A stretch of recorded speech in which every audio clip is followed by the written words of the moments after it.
తులసివ నానా దొరికిన సిరివమ్మ, భూదేవి ఒడిలో మెరిసిన వరమమ్మ, విష్ణు చిత్తుని ఇంటి దీపమై పెరిగావమ్మ గోదాదేవివై.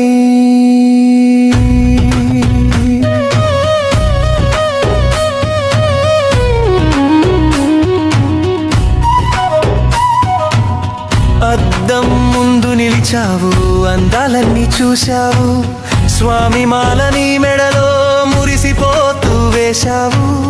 నేను నచ్చనా ఆయన మెచ్చనా అంటూ సిగ్గుల మొగ్గై నవ్వావు. రంగని పిలుపే వినిపించే